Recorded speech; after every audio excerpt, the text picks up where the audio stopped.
എല്ലാവർക്കും സുഖമാണെന്ന് വിചാരിക്കുന്നു. അപ്പോൾ ഇന്ന് ദിവസം എന്ന് പറഞ്ഞാൽ മാർട്ടേഴ്സ് ഡേ ആണ്. മഹാത്മാഗാന്ധിൻ്റെ 30 ജാനുവരിയിലുള്ള മാർട്ടേഴ്സ് ഡേ ആണ്. അപ്പോൾ എല്ലാവരും ഓർമ്മ വെച്ച് നിൽക്കുന്നു വിചാരിക്കുന്നു. അപ്പോൾ ഇന്ന് ടോപ്പിക് ഓഫ് ഡിസ്കഷൻ എന്ന് പറഞ്ഞാൽ കാലമാണ്. അപ്പോൾ എനിക്ക് ഒന്ന് ബ്രീഫായിട്ട് പറയാനുള്ളതെന്ന് പറഞ്ഞാൽ എൻ്റെ ഒരു ജേണിയാണ്, അല്ലെങ്കിൽ ഈ അടുത്ത കാലത്തുള്ള ഞാനെടുത്ത ജേണിയെക്കുറിച്ചാണ് ഞാൻ ഒന്ന് പറയാൻ പോകുന്നത്. അപ്പോൾ ഞാൻ ശരിക്കും ഫിസിക്സ് തുടങ്ങിയെന്ന് പറഞ്ഞാൽ ഞാൻ ഇതുവരെ ആരോടും പറയാത്തൊരു കാര്യമാണ്.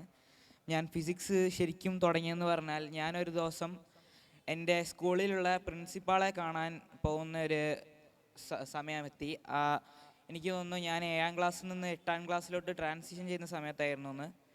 അപ്പോൾ എൻ്റെ പ്രിൻസിപ്പൾ വിളിച്ചതെന്ന് പറഞ്ഞാൽ സത്യം പറഞ്ഞാൽ 7ാം ക്ലാസ്സിൽ എനിക്ക് ഭയങ്കര കുറവ് മാർക്കായതുകൊണ്ട് 8ാം ക്ലാസ്സിലോട്ട് സ്കൂളിൽ പഠിക്കാൻ പറ്റൂല എന്ന് പറയാൻ പോകുന്നൊരു സമയത്താണ് ഞാൻ ഫിസിക്സ് തുടങ്ങിയത് എന്ന് പറഞ്ഞാൽ.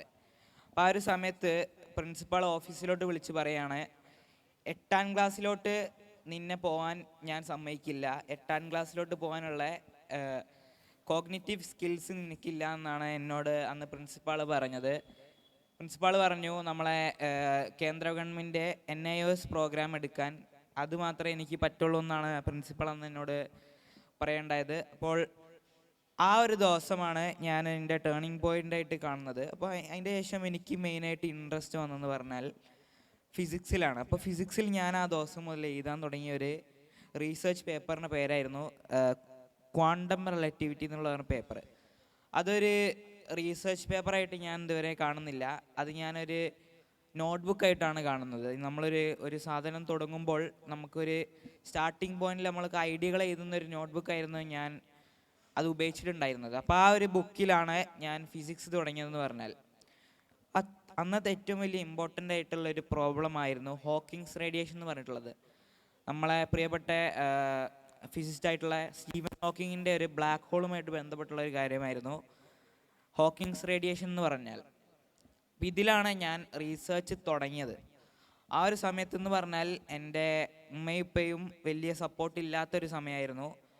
സത്യം പറഞ്ഞാൽ എൻ്റെ ഉപ്പ എന്നെ ഡെയിലി ചീത്ത പറയായിരുന്നു, ഇടയ്ക്കിടയ്ക്ക് തല്ലുമായിരുന്നു. കാരണം ഞാൻ സ്കൂളിൽ തീരെ പോകാറില്ലായിരുന്നു. പിന്നെ എന്നെ സ്കൂളിൽ നിന്ന് പുറത്താക്കാനുള്ളൊരു സമയം കൂടിയായി. പക്ഷെങ്കിൽ ഞാൻ 8ിലോട്ട് എങ്ങനെയൊക്കെയോ മാറ്റി. 8ിലോട്ട് എന്തായാലും പോകണം എന്ന് പറഞ്ഞിട്ട് ഞാൻ എങ്ങനെയോ സ്കൂളിലോട്ട് മാറ്റി.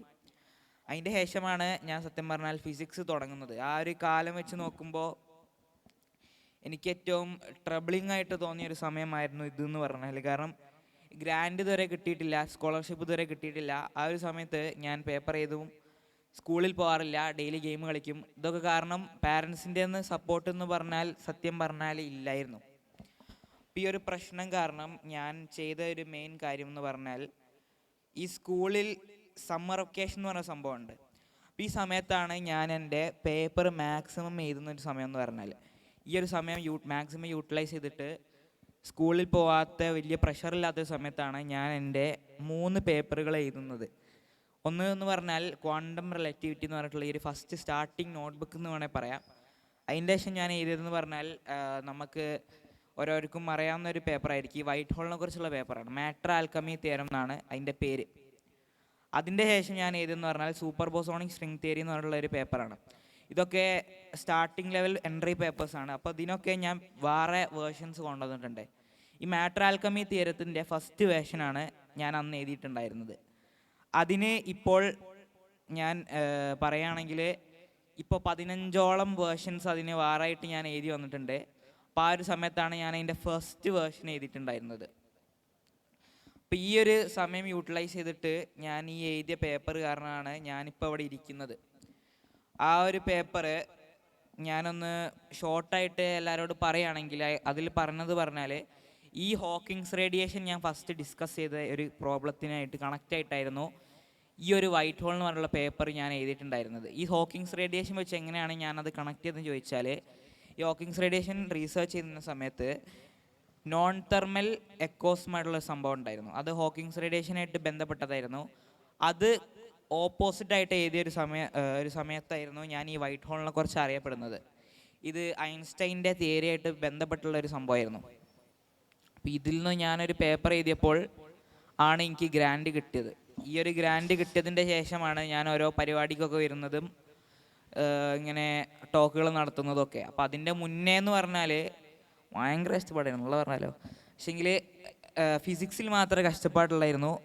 അതിൻ്റെ ഒരു സമയത്താണ് ഞാൻ ഇങ്ങനെ ഒരു പ്രോഗ്രാം ഉണ്ടെന്ന് അറിയുന്നത്. എങ്ങനെയാണ് അറിയുന്നത് ചോദിച്ചാൽ, വെൽക്കം ഫണ്ടിങ് എന്ന് പറഞ്ഞുള്ളൊരു സംഭവമുണ്ട്. ഇത് ഞാൻ ഇതിലായിട്ടായിരുന്നു ഞാൻ ഈ സബ്മിറ്റ് ചെയ്യാൻ പ്ലാൻ ഉണ്ടായിരുന്നത്. അപ്പോൾ വെൽക്കം ഫണ്ടിങ് അറിയാണ്ട് ഞാൻ ഈ എമർജൻ വെഞ്ചേഴ്സ് എന്ന് പറഞ്ഞിട്ടുള്ള ഈ ഒരു വെബ്സൈറ്റിൽ ക്ലിക്ക് ചെയ്ത് പോവാണ്. അപ്പോൾ അറിയാണ്ടാണ് ഇതിലോട്ട് ഞാൻ പബ്ലിഷ് ചെയ്തതും അറിയാണ്ടാണ് ഇത് കിട്ടിയതും. പക്ഷേങ്കിൽ ഞാൻ പബ്ലിഷ് ചെയ്തത് ഞാൻ അറിഞ്ഞു എമർജൻ വെഞ്ചേഴ്സിലോട്ടാണ് പബ്ലിഷ് ചെയ്തത്. അതിൻ്റെ ശേഷം ഞാൻ അത് തന്നെ എടുക്കാമെന്ന് വിചാരിച്ചു. ഈ ഒരു ചെറിയൊരു ആക്സിഡൻ്റൽ ജേണി കാരണമാണ് ഞാനിപ്പോൾ അവിടെ ഇരിക്കുന്നതും എനിക്ക് ഇങ്ങനത്തെ സ്പീച്ച് പറയാൻ പറ്റിയതും. ഇത് എഴുതിയ കാരണം ഞാനിപ്പോൾ വേറൊരു പേപ്പറിലോട്ട് വർക്ക് ചെയ്തുകൊണ്ടിരിക്കുകയാണ്. അതിൻ്റെ പേരെന്ന് പറഞ്ഞാൽ ക്വാണ്ട മൾട്ടിപ്ലിക്ക എന്നാണ്. ഈ ക്വാണ്ട മൾട്ടിപ്ലിക്ക പേപ്പറിൽ ഞാൻ എഴുതുന്നത് പറഞ്ഞാൽ നമ്മളെ ഫിസിക്സിൽ one of most important problems ആയിട്ടുള്ളൊരു സംഭവമാണ് യൂണിഫിക്കേഷൻ തിയറി എന്ന് പറഞ്ഞാൽ. ഇത് ആൽബർട്ട് ഐൻസ്റ്റൈൻ വർക്ക് ചെയ്തുകൊണ്ടിരിക്കുന്ന ഒരു പ്രോബ്ലം ആയിരുന്നു. അപ്പോൾ ഇതിൽ എങ്ങനെയാണ് നമ്മൾ ഫിസിക്സിലത്തെ മോസ്റ്റ് ഇമ്പോർട്ടൻറ്റ് 4 ഫോഴ്സസ് കണക്ട് ചെയ്യാന്നുള്ളൊരു സംഭവമാണ് ഈ പേപ്പർ എന്ന് പറഞ്ഞാൽ. അപ്പോൾ ഇതാണ് ഞാനിപ്പോൾ എഴുതിക്കൊണ്ട് നിൽക്കുന്നത്. ഇതിൻ്റെ ഒരു ഷോർട്ട് വേർഷൻ, അല്ലെങ്കിൽ എങ്ങനെയാണ് നമ്മളിതൊന്ന് സിമ്പിളായിട്ട് കാണാമെന്നുള്ളൊരു പേപ്പറാണ് ഞാനിപ്പോൾ എഴുതിക്കൊണ്ട് നിൽക്കുന്നത്. അത് ഓരോ ആൾക്കാർക്കും വായിക്കാനും മനസ്സിലാക്കാനും പറ്റുന്നൊരു രീതിയിലാണ് ഞാൻ എഴുതുന്നത്. അപ്പോൾ എല്ലാവരും സമയം വെച്ചിട്ട് അത് കാണുന്നു വായിക്കുന്നു ഞാൻ വിചാരിക്കുന്നു. അപ്പോൾ ഈ ഒരു ചെറിയൊരു യാത്ര ഞാൻ എടുത്തതെന്ന് പറഞ്ഞാൽ എൻ്റെ അഭിപ്രായത്തിലൊരു സ്റ്റാർട്ടിങ് കാലം മാത്രമാണ്. ഇനിയും എനിക്ക് കുറേ പോകാനുണ്ട്, ഇനിയും കുറേ പഠിക്കാനുണ്ട്, ഇനിയും കുറേ അറിയാനുമുണ്ട്.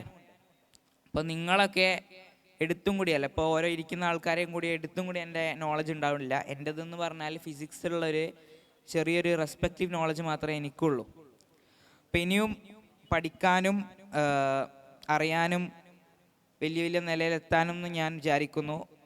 അങ്ങനെ പറഞ്ഞിട്ട് എൻ്റെ ഒരു കോൺവെർസേഷൻ ഞാൻ എൻഡ് ചെയ്യുന്നു. പക്ഷേങ്കിൽ ഞാൻ ഉദ്ദേശിച്ചത് പാനൽ ഡിസ്കഷൻ ആയിരുന്നു. അപ്പോൾ ഓഡിയൻസിൽ ആർക്കെങ്കിലും ക്വസ്റ്റ്യൻ ഉണ്ടെങ്കിൽ ചോദിക്കാം, ഞാൻ ആൻസർ ചെയ്യാം.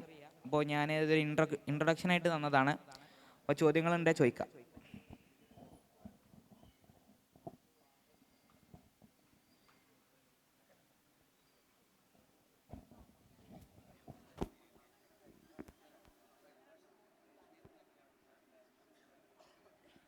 നമ്മളെ ഓഡിയൻസിൽ ആർക്കെങ്കിലും ഹെയ്ബലിനോട്, നമുക്കറിയാം പുതിയ കാലഘട്ടത്തിൻ്റെ ഒരു കലാമാണ് ഇരിക്കുന്നത്. നമ്മളെ സംബന്ധിച്ചിടത്തോളം, ഇന്ത്യയെ സംബന്ധിച്ചിടത്തോളം ഒക്കെ നാളത്തെ വലിയ ഭാവിയായി, നമ്മളെ വലിയ പ്രതീക്ഷയായി മാറേണ്ട ഒരാളാണ്. എന്തെങ്കിലും ഹെയ്ബലിനോട് ചോദിക്കാനുണ്ടോ ആർക്കെങ്കിലും?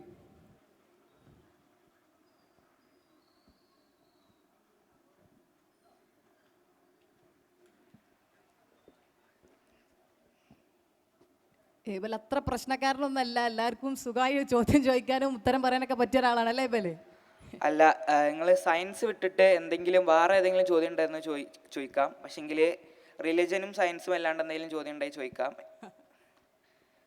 ചില ആൾക്കാർ വലിയ വലിയ ചോദ്യങ്ങളൊക്കെ ചോദിക്കും, അതുകൊണ്ടാണ് ഞാനത് പറഞ്ഞത്. അതാ പറഞ്ഞത്, വലിയ ചോദ്യമൊന്നും വേണ്ട, ചെറിയ ചോദ്യങ്ങൾ മതി എന്നാ പറഞ്ഞത്. എന്തെങ്കിലും ഷോർട്ട് ചോദ്യം ഉണ്ടെങ്കിൽ ചോദിക്കാം. നമുക്ക് ചെറിയൊരു ടൈം ക്രഞ്ച് ഉണ്ട്, അപ്പോൾ വേറെ ആൾക്കാർ സംസാരിക്കാനൊക്കെ ഉണ്ട്. അപ്പോൾ ചോദ്യമുണ്ടെങ്കിൽ ചോദിക്കാം. ഉണ്ടോ?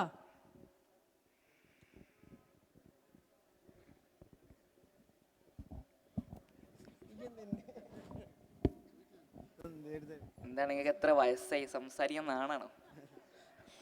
ഇയാള് ഇനി എന്നെ എണീപ്പിച്ചോടന്ന്, നീ പ്രായത്തൊന്ന് പോവാനിച്ചാൽ മതി, വേറെ നമ്മൾ തമ്മിൽ. പിന്നെ ഞാൻ ഈ ഫിസിക്സ് എന്നുള്ളതേ ഞങ്ങൾക്ക് അന്യം നിന്നൊരു സംവിധാനം, അതിനെക്കുറിച്ച് എന്നോട് ചോദിക്കാൻ കഴിയില്ല. അത് ചോദിക്കാൻ അറിവ് നമ്മളെ സംബന്ധിച്ചില്ല. ഇനി മൊത്തത്തിൽ എൻ്റെ അപ്പിയറൻസിലും ആറ്റിറ്റ്യൂഡിലൊക്കെ ഒരു പ്രത്യേകത ഫീൽ ചെയ്യുന്നുണ്ട്, സംസാരത്തിൽ അല്ലെങ്കിൽ പിന്നെന്താ പറയുക പ്രസൻറ്റേഷനിലൊക്കെ. ഇനിയിപ്പോൾ എന്താ എന്നോട് ഞാൻ ചോദിക്കുകയെന്ന് ചോദിച്ചാൽ, പിന്നെ മൊത്തത്തിൽ അടിപൊളിയായിട്ടുണ്ട് സംസാരം കാര്യങ്ങളൊക്കെ. ഇതിൻ്റെ ഒരു ഫീൽഡ് അല്ലാത്തതുകൊണ്ട് എനിക്കൊന്നും മനസ്സിലാക്കിയില്ല സത്യം പറയാൻ. അതിൻ്റെ ഒരു വാസ്തവം അതാണ്. ഞാൻ പിന്നെ അതങ്ങോട്ട് തുറന്ന് പറഞ്ഞ പ്രശ്നങ്ങൾ. ഇപ്പോൾ ഇവരതൊക്കെ ചിലപ്പോൾ എനിക്ക് കുറച്ചും കൂടെ മനസ്സിലാവുമായിരിക്കും. ഞങ്ങൾ ഈ സയൻസ് അല്ലാത്തതുകൊണ്ടേ ഇതിങ്ങനെ ഒരു ആക്സിഡൻ്റലായിട്ട് വന്നതാണോ അതോ മോനെ പഠിച്ച് പിന്നെ ഇതിങ്ങനെ ഒരു പാഷനേറ്റ് ആയിട്ട് ഉണ്ടാക്കിയതാണ്? അതാണ് എൻ്റെ ഒരു ക്വസ്റ്റ്യൻ. എനിക്ക് ഭയങ്കര അത്ഭുതം തോന്നുന്നുണ്ട് നിങ്ങളെ കാണുമ്പോൾ ശരിക്ക്. അതായത് നിങ്ങൾക്ക് ചിലപ്പോൾ പടച്ചോൻ അങ്ങനെ അനുഗ്രഹിച്ച് കഴിഞ്ഞാൽ ഈ സമദാൻ സാഹിബൊക്കെ ഉണ്ടെങ്കിൽ ഈ നുബുവത്ത് എന്ന് പറഞ്ഞൊരു സാധനമുണ്ട്. റസൂലിന് ഇറങ്ങുന്നൊരു പിന്നെ നുബുവത്ത് ഇറങ്ങാൻ അത് അങ്ങനെ സാധനമല്ല, കുറച്ച് റെസ്പെക്റ്റഡ് ആയിട്ടുള്ള സാധനമാണ്. അപ്പോൾ പിന്നെ അങ്ങനെ കിട്ടിയതാണ്. ഇപ്പോൾ മോനെ ഇങ്ങനെ പഠിച്ചിട്ടില്ല അല്ലെങ്കിൽ എന്ത് ചെയ്തിട്ടില്ല, ഇതിൻ്റെ ഒരു ജേണി ഇങ്ങനെ സംഭവിച്ചത് ആക്സിഡൻ്റലായിട്ട് ഇങ്ങനെ ഉണ്ടായി വന്നാണെന്ന് നിങ്ങൾ പറയുന്നുണ്ട്. അതെങ്ങനെയാണെന്നുള്ളതൊന്ന് അറിഞ്ഞാൽ കൊള്ളാമെന്നുണ്ട്. അതിങ്ങനെ മനസ്സ് വന്നിട്ട് ചെയ്യുന്നതാണോ അല്ലെങ്കിൽ ഇതിങ്ങനെ ഇരുന്ന് റിസർച്ച്? ഇപ്പം നേരത്തെ പറഞ്ഞു ഈ പാരൻസ് ഒന്നും വലിയ സപ്പോർട്ട്. ഒരു ടൈമിൽ എനിക്ക് തോന്നുന്നു പാരൻസ് ശത്രുക്കളെ പോലെ പെരുമാറിയിട്ടുണ്ട് അല്ലേ? നല്ലോണം കിട്ടിയിട്ടുണ്ട്. ഞാൻ അങ്ങോട്ട് ശത്രുക്കളെ പോലെയാണ് പെരുമാറിയത്. അതേപോലെ പറയൂല, പക്ഷെങ്കിൽ അങ്ങനെ തന്നെയാണ്. അപ്പോൾ ഞാൻ നിങ്ങളെ ക്വസ്റ്റ്യൻ ആൻസർ ചെയ്യട്ടെ? തീർച്ചയായിട്ടും. ഞാൻ ആക്സിഡൻറ്റിൽ പറ്റിയെന്ന് പറഞ്ഞാൽ ഞാൻ സത്യം പറഞ്ഞാൽ പഠിച്ചിട്ട് കുറേ ഉണ്ട്. ഞാൻ ഈ പേപ്പർ എഴുതിയതൊക്കെ മൊത്തം പഠിച്ചിട്ടാണ്. പക്ഷെങ്കിൽ സ്റ്റേജിൽ കയറിയിട്ട് ഇത് കറക്റ്റായിട്ട് എങ്ങനെ എക്സ്പ്ലെയിൻ ചെയ്യാൻ എനിക്ക് അറിയില്ല. കാരണം നമ്മൾ സ്റ്റേജിൽ കയറുമ്പോൾ പെട്ടെന്ന് കഴിച്ചിലാവാനാണ് നോക്കുക.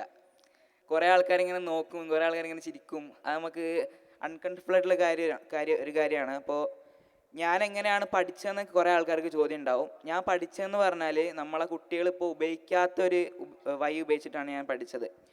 നമ്മളെ കേരളത്തിലുള്ള കുറച്ച് ആൾക്കാർക്ക് മാത്രം അറിയുന്ന ഒരു കാര്യമാണ് ആർട്ടിഫിഷ്യൽ ഇൻ്റലിജൻസ് എന്ന് പറഞ്ഞാൽ. ഒരു സാധാരണക്കാരനോട് ഞാൻ ചോദിച്ചാൽ അതിൻ്റെ അറിവുണ്ടാവും, പക്ഷേ ഉപയോഗിച്ചത് വളരെ കുറവ് ആൾക്കാരെ ഉണ്ടാവുള്ളൂ. അപ്പോൾ ഞാൻ അത് ഉപയോഗിച്ചിട്ടാണ് മെയിനായിട്ട് പഠിച്ചത്. അതല്ലാണ്ട് എനിക്ക് ഏറ്റവും കൂടുതൽ ഉപകാരം വന്നതെന്ന് പറഞ്ഞാൽ ലെക്ചേഴ്സാണ്. നമ്മൾ ഓൺലൈനിൽ കയറിയാൽ നമുക്ക് കുറേ ലെക്ചേഴ്സ് കാണും, നമ്മളെ ടോപ്പിക്സ് എക്സ്പ്ലെയിൻ ചെയ്യുന്നത്. ഇത് രണ്ടും വെച്ചിട്ടാണ് ഞാൻ പഠിച്ചതെന്ന് പറഞ്ഞാൽ. അപ്പോൾ ആർട്ടിഫിഷ്യൽ ഇൻ്റലിജൻസ് ഞാൻ ഉപയോഗിച്ചതെന്ന് പറഞ്ഞാൽ ChatGPTയും DeepSeekഉം ജെമിനിയും ഞാൻ മെയിനായിട്ട് ഉപയോഗിച്ചത് അതാണ്. പക്ഷേങ്കിൽ ഈ അടുത്ത കാലങ്ങളിൽ എനിക്ക് തോന്നുന്നു ഞാൻ ChatGPT Pro സബ്സ്ക്രിപ്ഷൻ എടുക്കണ്ടായി. ആ ഒരു സമയത്ത് എനിക്ക് അതിൽ നിന്ന് ഇമെയിൽ കിട്ടി. ഞാനാണ് ഇന്ത്യത്തെ വൺ ഓഫ് ദ ഫസ്റ്റ് ആൾക്കാർ ChatGPT സബ്സ്ക്രിപ്ഷൻ എടുത്തത്. അതെങ്ങനെയാണെന്ന് എനിക്കറിയില്ല. പക്ഷെ നിങ്ങൾ ആലോചിച്ച് നോക്കുക, അത്രയും 1.1 ബില്യൺ ആൾക്കാരുണ്ട്. എന്നിട്ട് എങ്ങനെയൊക്കെയോ ഞാനാണ് ഫസ്റ്റ് 300 രൂപയ്ക്ക് സബ്സ്ക്രിപ്ഷൻ എടുത്തത്. അപ്പോൾ എന്താണ് മനുഷ്യന്മാരെടുക്കാത്തതെന്ന് അറിയില്ല. ഈ ഒരു കാരണം എനിക്ക് എക്സ്ട്രാ 1 കൊല്ലത്തെ സബ്സ്ക്രിപ്ഷൻ അവർ ഫ്രീ ആയിട്ട് തരികയാണ്. അപ്പോൾ എനിക്കിപ്പോൾ ChatGPT ഫ്രീ ആയിട്ട് ഉപയോഗിക്കാനുള്ള ഓപ്പർച്യൂണിറ്റിയും കൂടി കിട്ടിയതുകൊണ്ട് സുഖമായി. അപ്പോൾ ഇതാണ് എൻ്റെ മെയിൻ കൺസേൺ എന്ന് പറഞ്ഞാൽ. ഞാൻ ഇത്രയും നിലയിലെത്തിയെന്ന് പറഞ്ഞാൽ ഈ നമ്മളെ മോഡേൺ മെത്തേഡ്സ്, നമ്മളെ ഇന്ത്യൻ എൻജിനീയേഴ്സ് ഉണ്ടാക്കിയ സാധനം ഉപയോഗിച്ചിട്ടാണ് ഞാൻ ഇവിടെ എത്തിയത്. അത് ഉപയോഗിക്കുന്ന വളരെ കുറവ് ആൾക്കാരെ നമ്മൾ ഇന്ത്യയിൽ ഇപ്പോൾ ഉള്ളൂ. അപ്പോൾ എന്താണ് നിങ്ങൾ ഈ സംഭവം ഉപയോഗിക്കാത്തതെന്നാണ് ചോദ്യം, എൻ്റെ ഒരു ചോദ്യം, നിങ്ങളോടുള്ള ചോദ്യം. അപ്പോൾ ആൻസർ ചെയ്യാൻ പറ്റുന്ന ആരെങ്കിലും ഉണ്ടെങ്കിൽ ആൻസർ ചെയ്യാം.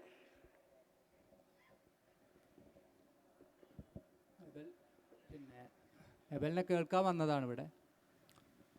ഒരുപക്ഷെ എബൽ ഇങ്ങനെ ഈ സോഷ്യൽ മീഡിയയിൽ പരന്ന സമയത്ത് എബലിനെതിരായിട്ടോ എബലിന് അനുകൂലമായിട്ടോ ഒരു പോസ്റ്റ് ഇട്ട ആളാണ് ഞാൻ. എബലിനെ വെറുതെ വിടണമെന്ന്, ഈ ദൈവമുണ്ടോ ഇല്ല എന്നൊക്കെയുള്ള ആലോചനകളിലേക്ക് അത് ഫിക്സ് ചെയ്യാൻ വേണ്ടിയിട്ട് എബലിനെ ഉപയോഗിച്ചിരുന്നു, അല്ലെങ്കിൽ ഫിക്സ് ചെയ്യാതിരിക്കാൻ വേണ്ടി എബലിനെ ഉപയോഗിച്ചിരുന്നു എന്നുള്ളതുകൊണ്ട് ഒരു ടാലൻറ്റഡ് കുട്ടി എന്നുള്ള നിലക്ക് സ്വതന്ത്രമായി വിടണമെന്ന് എഴുതിയപ്പോൾ അതിനടിയിൽ ദൈവമുണ്ട് എന്ന് പറയുന്നവരും ഇല്ല എന്ന് പറയുന്നവരും നിറയെ ചീത്ത അറിഞ്ഞ് അങ്ങനെ അനുഭവിച്ച ഒരാളാണ് ഞാൻ. അതൊരു പ്രശ്നമല്ല, ചോദ്യമാണ്. ഈ പുതിയ കാലത്ത് എബൽ ശ്രദ്ധിച്ചിട്ടുണ്ടോയെന്ന് അറിയില്ല. ഇപ്പോൾ ഇന്നത്തെ ബഡ്ജറ്റിനകത്ത് പറഞ്ഞൊരു കാര്യം, കേരളത്തിൽ ബിരുദ വിദ്യാർത്ഥികൾക്ക് പഠനം സൗജന്യമാക്കിയെന്നാണ്. കേരളത്തിൻ്റെ വിദ്യാഭ്യാസ രംഗത്ത് ഫിസിക്സ് കോഴ്സുകൾ ഗ്രാജുവേഷൻ ലെവലിൽ ഒഴിവാക്കിക്കൊണ്ടിരിക്കുകയാണ് എല്ലാ സ്ഥാപനങ്ങളും. ഫിസിക്സിന് ചേരാൻ ആളില്ല കേരളത്തിൽ. ഇപ്പോൾ പിന്നെ ഫിസിക്സ് വളരെ സിമ്പിളാണെന്ന് ഹെബലിന് ചിലപ്പം തോന്നുന്നുണ്ടാവും, ചിലപ്പം ടഫും ആയിരിക്കാം. ഫിസിക്സ് വേണം. ഇപ്പോൾ നമ്മളുടെ MSFൻ്റെ പരിപാടിയുടെ പേരെന്നെ കാലം എന്നാണല്ലോ. അപ്പോൾ കാലവുമായി കണക്റ്റഡാണ്, ലോകവുമായി കണക്റ്റഡാണ്. ഇതിൽ ഫിസിക്സ് എങ്ങനെയാണ് സിമ്പിളായിട്ട് ഹെബലിൻ്റെ പ്രായത്തിലുള്ളവർക്ക് നിങ്ങൾ ഫിസിക്സിലേക്ക് വരണം എന്ന് പറയാൻ എബലിന് എങ്ങനെ സാധിക്കുക എന്നുള്ളതാണ് ചോദ്യം. ഇത് ഫിസിക്സ് ഏറ്റവും ആൾക്കാർ സ്ട്രഗിൾ ചെയ്യുന്നൊരു ടോപ്പിക്കാണെന്ന് ഞാൻ കേട്ടിട്ടുണ്ട്. ഞാനും ഭയങ്കര സ്ട്രഗിൾ ചെയ്യുന്നൊരു ടോപ്പിക്കാണെങ്കിലും ഞാൻ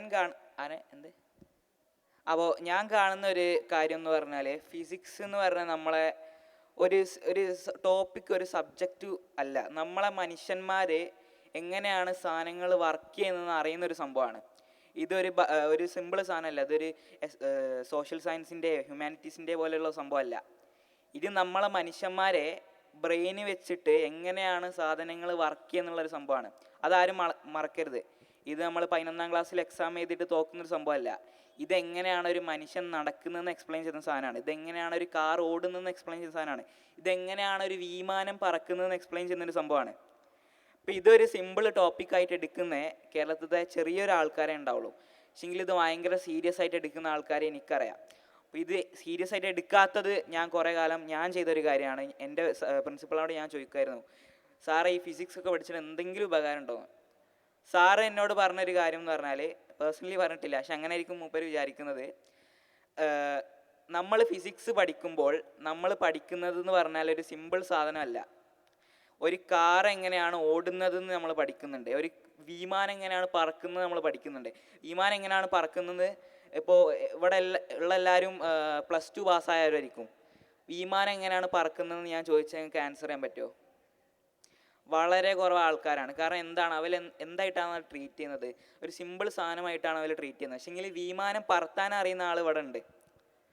അപ്പം എങ്ങനെയാണ് ഒരു വിമാനം പറക്കുന്നത് ഞാൻ സിമ്പിളായിട്ട് പറഞ്ഞുതരാം.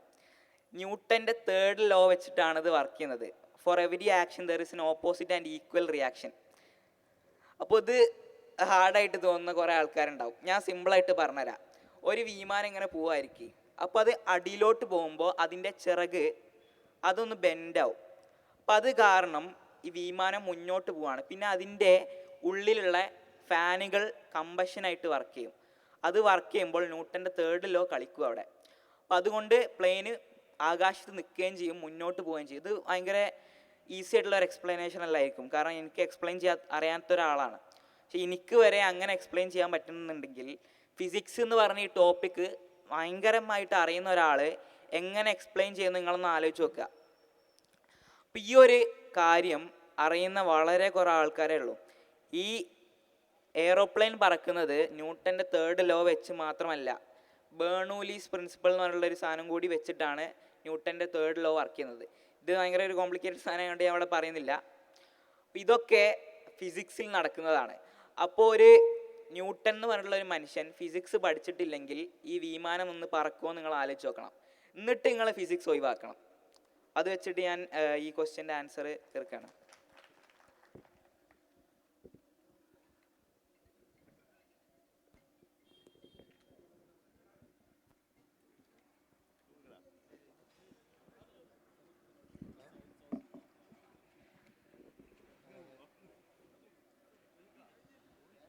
പ്രിയ സുഹൃത്തെ, നിങ്ങൾ ഈ ക്വാണ്ടം ഫിസിക്സിനെ കുറിച്ചിട്ട് ഇപ്പോൾ പുതിയൊരു ഇത് വന്നിട്ടുണ്ടായിരുന്നു. അൺസർട്ടനിറ്റി പ്രിൻസിപ്പിളിനെ കുറിച്ചിട്ട് ഫോട്ടോൺസും ന്യൂട്ടോൺസും അല്ലാത്ത ഒരു പുതിയ പാർട്ടികൾ കുറിച്ച് ഒരു ചർച്ച വന്നിരുന്നു. പുതിയ അൺസർട്ടനിറ്റി പ്രിൻസിപ്പിളിൻ്റെ പുതിയ വേർഷൻ ഏതെങ്കിലും വന്നിട്ടുണ്ടായിരുന്നു? നിങ്ങൾ അതിനെക്കുറിച്ചിട്ടാണ് എഴുതിയിരുന്നത് എന്ന് എന്നോട് ആരോ പറഞ്ഞു, അതുകൊണ്ട് ചോദിച്ചതാണ്. അല്ലല്ല, എൻ്റെ പേപ്പറിൽ ഞാൻ എഴുതിയെന്ന് പറഞ്ഞാൽ ഒരു അൺപ്രഡിക്റ്റബിലിറ്റി സ്കെയിലർ വെച്ചിട്ടാണ്. അത് ആ സമയത്തെന്ന് പറഞ്ഞാൽ എനിക്ക് ഡെറിവേഷൻ ചെയ്യാൻ ഭയങ്കര ഒരു ടഫായിട്ട് തോന്നിയപ്പോൾ ഞാനൊരു പുതിയ മാത്തമാറ്റിക്സിൻ്റെ സിംബോളിക് വഴിയിൽ തന്നെ ഡെറിവേഷൻ ഒഴിവാക്കാനുള്ള ഒരു വഴി കണ്ടുപിടിച്ചതാണ്. പക്ഷേങ്കിൽ അത് അധികം ക്രെഡിബിൾ അല്ല. അപ്പം ഞാൻ എൻ്റെ പുതിയ വേർഷനിൽ അത് ഒഴിവാക്കുന്നുണ്ട്. അപ്പോൾ അത് ഞാൻ ചെയ്തതെന്ന് പറഞ്ഞാൽ ഫസ്റ്റ് എല്ലാവരും അൺസർട്ടനിറ്റി പ്രിൻസിപ്പിൾ എന്താണെന്ന് മനസ്സിലാക്കണം. ഞാൻ എപ്പോഴും ഉപയോഗിക്കുന്നൊരു എക്സാമ്പിൾ ഉണ്ട്. ഒരു ദം ബിരിയാണി. അപ്പോൾ ഇതിൽ ചിക്കൻ വെന്തിട്ട് ഉണ്ടോ ഇല്ലയെന്ന് ഇങ്ങനെ നമ്മളറിയാം. നമ്മൾ ബിരിയാണി ഫസ്റ്റ് തിന്ന് നോക്കണം. അപ്പോൾ തിന്ന് നോക്കുന്നത് നമുക്ക് ഒബ്സർവിങ് ആയിട്ട് ഉപയോഗിക്കാം. നമ്മൾ ആ സാധനം ചെക്ക് ചെയ്യുന്ന പോലെ നമുക്ക് ഡിസ്ക്രൈബ് ചെയ്യാം. അപ്പോൾ ഈ ബിരിയാണി നമ്മൾ ചിക്കൻ തിന്ന് നോക്കുന്നവരെ ആ ബിരിയാണീൻ്റെ ചിക്കൻ വെന്തിട്ടും നല്ല പെർഫെക്റ്റ് ആയിട്ട് നിൽക്കുന്ന പോലെയും വെന്തിട്ടില്ലാത്ത പോലെയും നല്ല പെർഫെക്റ്റ് ആയിട്ട് നിൽക്കുന്ന പോലെയും ആണെന്നാണ് അൺസർട്ടനിറ്റി പ്രിൻസിപ്പിൾ പറയുന്നത്. അപ്പോൾ ഇത് മനസ്സിലാവാത്തവർക്ക് ഞാൻ ഫിസിക്സിൻ്റെ വഴിയിലൊരു എക്സാമ്പിൾ പറയാം. നമ്മളൊരു പെട്ടിയിലോട്ട് ഒരു ഇലക്ട്രോൺ എറിയാൻ വിചാരിക്കും. ഈ ഇലക്ട്രോൺ ബോക്സിൻ്റെ ലെഫ്റ്റ് ഹാഫിലാണോ റൈറ്റ് ഹാഫിലാണോ എത്തിപ്പെടുക എന്ന് നമ്മൾ അറിയണമെങ്കിൽ ഈ ഇലക്ട്രോൺ നമ്മൾ ഒബ്സർവ് ചെയ്യണം. അപ്പോൾ അത് ഒബ്സർവ് ചെയ്യുന്നവരെ ഈ ബോക്സിൻ്റെ ലെഫ്റ്റ് ഹാഫിലും റൈറ്റ് ഹാഫിലും ഒരുമിച്ച് ഈ ഇലക്ട്രോൺ ഉണ്ട് എന്നാണ് അൺസർട്ടനിറ്റി പ്രിൻസിപ്പിളിലുള്ള സൂപ്പർ പൊസിഷൻ പറയുന്നത്. ഇതാണ് അൺസർട്ടനിറ്റി പ്രിൻസിപ്പിൾ എന്ന് പറഞ്ഞാൽ. ഇതിന് പ്രത്യേകിച്ച് വേരിയേഷൻ ഒന്നും ഞാൻ ഇതുവരെ എഴുതിയിട്ടില്ല. അത് വേറെ ആൾക്കാർ എഴുതിയിട്ടുണ്ടെങ്കിലും ഇത് തന്നെയാണ് മോസ്റ്റ് ക്രെഡിബിളും കോളേജ് സ്റ്റുഡൻസ് ഒക്കെ ഉപയോഗിക്കുന്ന സംഭവം. കാണുന്നുണ്ടോ? ഞാൻ എണീക്കുന്നില്ല. കാണുന്നുണ്ടല്ലോ അല്ലേ? അപ്പോൾ എൻ്റെ പേര് അൻഷാദ് എന്നാണ്. എനിക്ക് വയസ്സ് ഏകദേശം 41 വയസ്സായി. ഞാനും ഫിസിക്സ് ഗ്രാജുവേറ്റാണ് ഞാൻ ഫിസിക്സിൽ. അപ്പോൾ മോന് പറഞ്ഞു 7ാം ക്ലാസ് കഴിഞ്ഞതിന് ശേഷം ആണ് ഈ പേപ്പർ വർക്കുകളൊക്കെ ചെയ്ത് തുടങ്ങിയത് എന്നുള്ളത്. ഞാൻ ഓർക്കുന്നത് എന്താ വെച്ചാൽ ഈ E=mc² എന്നുള്ള ആ ഇക്വേഷന് ഞാൻ ആദ്യമായിട്ട് പഠിച്ചത് 9ാം ക്ലാസ്സിലാണ്. അന്നത്തെ നമ്മൾ മലയാളം സിലബസിൽ 9ാം ക്ലാസ്സിലായ സമയത്താണ് E=mc² എന്നുള്ള ആ ഇക്വേഷൻ തന്നെ നമ്മൾ ആദ്യമായിട്ട് കേട്ടത്. ആ സംഗതി അന്ന് മനസ്സിലായിട്ടില്ല. 10ാം ക്ലാസ്സും കഴിഞ്ഞ് +1ഉം +2 ഒക്കെ ആയ ആ സമയത്താണ് ഈ എന്ന് പറഞ്ഞു കഴിഞ്ഞാൽ എനർജി എന്നുള്ളതും, എം എന്ന് പറഞ്ഞാൽ മാസ്സാണ്, മാസ് എന്ന് പറഞ്ഞു കഴിഞ്ഞാൽ വെയിറ്റ് ആണോ മാസ്സാണോ എന്നുള്ള ഡിഫറൻസ് പോലും അന്ന് അറിയില്ല. എന്നെ സംബന്ധിച്ചിടത്തോളം അന്നൊക്കെ കുറച്ചെങ്കിലും നമുക്ക് ഒരു സഹായകമായത് ആ സമയത്ത്. ഉദാഹരണമായിട്ട് 10ാം ക്ലാസ് വരെ നമുക്ക് മലയാളം മീഡിയമാണ്, +2ന് ചേർന്നപ്പോൾ ഇംഗ്ലീഷ് മീഡിയമായി. അപ്പോൾ ആ സമയത്തുള്ള ആ ഒരു ഡിഫറൻസ് ഒക്കെ എന്നൊക്കെ സഹായിച്ചത് നമ്മുടെ മലയാളത്തോടെ ശാസ്ത്ര സാഹിത്യ പരിഷത്ത് എന്ന് പറഞ്ഞ ഒരു ചെറിയൊരു ഓഫീസ് ഉണ്ടായിരുന്നു. ഇവിടുന്ന് അവർ ചെറിയ മലയാളം പുസ്തകങ്ങളൊക്കെ വായിച്ചിട്ടാണ് പിന്നെയും കുറച്ചെങ്കിലൊക്കെ ഒരു ഫിസിക്സിനെ കുറിച്ചൊരു ഐഡിയ ഉണ്ടാക്കിയത്. പിന്നീട് ഗ്രാജുവേറ്റ് പിന്നീട് ആ താല്പര്യം കൂടി. അപ്പോൾ മോന് പറഞ്ഞെന്താ വെച്ചാൽ 7ാം ക്ലാസ് എന്ന് പറഞ്ഞു കഴിഞ്ഞാൽ എന്നെ സംബന്ധിച്ചോളം എനിക്കറിയില്ല, അന്നത്തെ ഈ സിലബസിലൊക്കെ ഇപ്പോൾ E=mc² ആ ഇക്വേഷനൊക്കെ, അതായത് ഈ റേഷ്യോസൊക്കെ പഠിക്കാനുള്ള സിലബസിൽ കാര്യമായിട്ട് വന്നിട്ടുണ്ടാവില്ലല്ലോ, ശരിയല്ലേ? ആ 7ാം ക്ലാസ് 8ാം ക്ലാസ്സിൻ്റെ ആ പ്രായത്തിലൊന്നും നിങ്ങൾക്ക് ആ ഇക്വേഷൻസ് സിലബസിലുണ്ടോ? ഇല്ല. പിന്നെ എങ്ങനെയാണ് ഈ മാത്തമാറ്റിക്സും ഈ ഫിസിക്സിൻ്റെ ഇക്വേഷൻസൊക്കെ മനസ്സിലാക്കി, പ്രത്യേകിച്ച് സിലബസിൽ തീരെ ഇല്ലാത്ത ഈ പോർഷനൊക്കെ വെച്ചിട്ട് ഒരു ഇനീഷ്യേറ്റീവ് അല്ലെങ്കിൽ ഒരു തുടക്കം എങ്ങനെ കിട്ടിയത്? അതാണ് എൻ്റെ ഫസ്റ്റ് ക്വസ്റ്റ്യൻ. എനിക്കൊരു ചെറിയൊരു ക്യൂരിയോസിറ്റി ഉണ്ടായതുകൊണ്ട് ചോദിക്കുകയാണ്. പ്രത്യേകിച്ച് ഫിസിക്സ് എന്ന് പറഞ്ഞാൽ കോംപ്ലിക്കേറ്റഡ് ആണ് പൊതുവേ. അപ്പോൾ ഇവിടുന്ന് ആരോ പറഞ്ഞു ചെയ്തു ഫിസിക്സിൽ താല്പര്യം വളരെ ആളുകൾക്ക് കുറവാണ്. എനിക്ക് താല്പര്യം ഫിസിക്സ് ഉണ്ടാക്കിയത്, ഞാനൊരു MSFൻ്റെ പ്രവർത്തകനായിരുന്നു, ഇരിക്കാതിരിക്കാൻ വയ്യ. ശാസ്ത്ര സാഹിത്യ പരിഷത്ത് ഒരുപാട് നമ്മളെ സഹായിച്ചിട്ടുണ്ട്. അത് നമ്മൾ ഓപ്പോസിറ്റ് പാർട്ടിയിലുള്ള ഒരു സംഘടന ആണെങ്കിൽ കൂടി ഫിസിക്സുമായി ബന്ധപ്പെട്ട് ഒരുപാട് മലയാള പുസ്തകങ്ങൾ വായിച്ചതിന് ശേഷമാണ് ഫിസിക്സിലോട്ട് എനിക്കൊരു ബേസ് ഉണ്ടാക്കാൻ കഴിഞ്ഞത്. അപ്പോൾ മോൻ എങ്ങനെ ആ ബേസ് ഉണ്ടാക്കാൻ കഴിഞ്ഞു? ഈ ChatGPT ആണോ നിങ്ങളെ സഹായിച്ചത്? അല്ല, എന്നെ സഹായിച്ചതെന്ന് പറഞ്ഞാൽ എനിക്ക് ഏറ്റവും ഇഷ്ടപ്പെട്ടുള്ളൊരു ബുക്കാണ് ഇത്. ഞാൻ ഓൾമോസ്റ്റ് 2-3 വട്ടം വായിച്ചിട്ടുണ്ടാവും. ഈ ബുക്കിൻ്റെ പേര്, ഇത് എഴുതിയതെന്ന് പറഞ്ഞാൽ വേണർ ഹൈസൻബർഗ് ആണ്. വേണർ ഹൈസൻബർഗ് എന്ന് പറഞ്ഞാൽ ഈ ക്വാണ്ടം മെക്കാനിക്സിൻ്റെ ഫൗണ്ടിങ് പയനിയർ എന്ന് വേണമെങ്കിൽ പറയാം. അദ്ദേഹം എഴുതിയിട്ടുള്ള ഫിസിക്സ് ആൻഡ് ഫിലോസഫി എന്ന് പറഞ്ഞിട്ടുള്ള ഒരു ബുക്ക് വെച്ചിട്ടാണ് എൻ്റെ ഫിസിക്സിലെ മോസ്റ്റ് ഓഫ് ഈ എക്സ്പ്ലെയിൻ ചെയ്യാൻ വരുന്ന കഴിവും ഈ ഫിലോസഫിനെ കുറിച്ച് സംസാരിക്കാൻ പറ്റുന്ന കഴിവും വരുന്നത്. അപ്പോൾ ഇതല്ലാണ്ട് എനിക്ക് ഏറ്റവും ഉപകാരപ്പെട്ടതുള്ളത് ഈ എയും പിന്നെ ഈ ലെക്ചേഴ്സും തന്നെയാണ്. പിന്നെ അതല്ലാണ്ട് വേറെ ആൾക്കാരോട് സംസാരിച്ചിട്ടുള്ള അറിവും കൂടിയാണ് എനിക്ക് ഈ ഫിസിക്സിനെ കുറിച്ച് സംസാരിക്കാൻ പറ്റുന്നത്. പക്ഷേങ്കിൽ ഈ E=mc² കുറിച്ചുള്ള പറയുന്ന സാധനം വരെ നമുക്ക് ഭയങ്കര ലേറ്റായിട്ടാണ് പഠിപ്പിക്കുന്നതെന്നൊക്കെ ഞാൻ കേട്ടിട്ടുണ്ട്. പക്ഷേങ്കിൽ അതൊക്കെ നമ്മളെ ഗവൺമെൻറ് പെർഫെക്റ്റ് സമയത്തിൽ തന്നെയാണ് പഠിപ്പിക്കുന്നത്. പക്ഷേ പഠിപ്പിക്കുന്ന രീതിൻ്റെ കുഴപ്പമാണെന്നാണ് എൻ്റെ ഒരു അഭിപ്രായം. കാരണം എല്ലാ ടീച്ചേഴ്സിനും സിലബസ് കറക്റ്റ് ഫോളോ ചെയ്യാനുള്ള കഴിവില്ല. അപ്പോൾ ടീച്ചേഴ്സിൻ്റെ ഒരു മാൻഡറ്ററി കാര്യമാണ് സിലബസ് കറക്റ്റായിട്ട് ഫോളോ ചെയ്യണമെന്ന് തന്നെ. അപ്പോൾ ഇത് ടീച്ചേഴ്സിന് ടീച്ചിങ് ചെയ്യുമ്പോൾ ഇത് മടുപ്പാവും. അപ്പോൾ ടീച്ചേഴ്സ് ഒരു ദേഷ്യം വെച്ചിട്ടായിരിക്കും നമ്മളെ പഠിപ്പിക്കാറ്.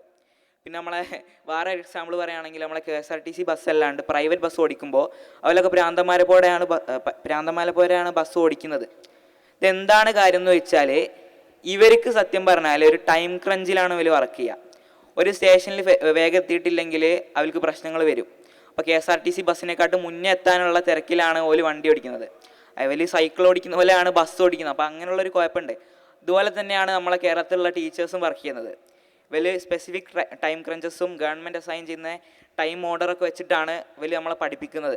അപ്പോൾ അത് ഭയങ്കര ഒരു മെൻ്റൽ പ്രോബ്ലം അവർക്ക് ക്രിയേറ്റ് ചെയ്യും. അപ്പോൾ നമ്മളെ ഇഷ്ടമില്ലാണ്ടാണ് അവർ കൂടുതലും പഠിപ്പിക്കുന്നത്. പക്ഷേങ്കിൽ നല്ല പാഷൻ വെച്ചിട്ട് പഠിപ്പിക്കുന്ന കുറേ ടീച്ചേഴ്സിനെ എനിക്കറിയാം. അപ്പോൾ നമ്മളെല്ലാവരെയും ടീച്ചേഴ്സ് നല്ലതായിരുന്നെങ്കിൽ നമ്മൾ ഭയങ്കര വലിയ നിലയിലെത്തും. എൻ്റെ ടീച്ചർ എനിക്കറിയാത്തൊരു ടീച്ചറാണ്, ഞാൻ സ്കൂളിൽ പോയിട്ടില്ല. അപ്പോൾ അതുകൊണ്ട് തന്നെ ഫ്യൂച്ചറിൽ നമുക്ക് നമ്മളെ കേരള ഗവൺമെൻറ് എഡ്യൂക്കേഷൻ ഇമ്പ്രൂവ് ചെയ്യാൻ കുറേ വഴികൾ നോക്കുന്നുണ്ട്. അപ്പോൾ ഒരു 20-25 കൊല്ലം കൊണ്ട് എല്ലാ കുട്ടിക്കും E=MC² എന്താണെന്ന് എൻ്റെ വയസ്സിലെത്തുമ്പോൾ അറിയുമെന്ന് ഞാൻ വിശ്വസിക്കുന്നു. അപ്പോൾ അത് വെച്ചിട്ട് വേറെ ക്വസ്റ്റ്യൻ ഉണ്ടോ ചോദിക്കാം.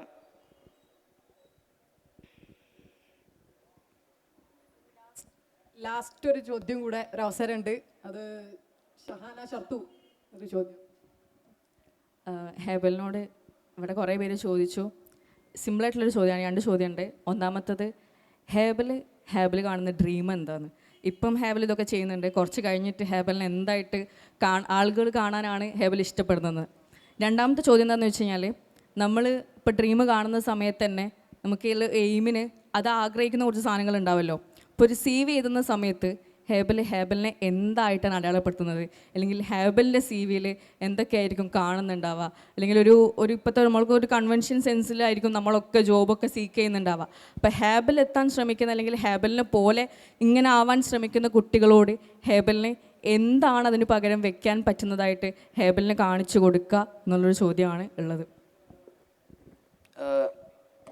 എൻ്റെ ഡ്രീം എന്ന് പറഞ്ഞാൽ എന്നെ ആൾക്കാർ കാണുമെന്ന് പറഞ്ഞാൽ എന്നെ ആൾക്കാർ കാണേണ്ടതാണ് എൻ്റെ അഭിപ്രായം. കാരണം എനിക്ക് ഫേമസ് ആവുന്നത് അല്ലെങ്കിൽ പരിപാടിക്ക് പോകുന്നതൊന്നും തീരെ ഇഷ്ടമില്ലാത്ത ആളാണ്. പക്ഷേങ്കിൽ നമുക്ക് എക്സ്പീരിയൻസ് കിട്ടുന്നതുകൊണ്ടാണ് ഞാൻ മെയിൻലി പോകുന്നത്.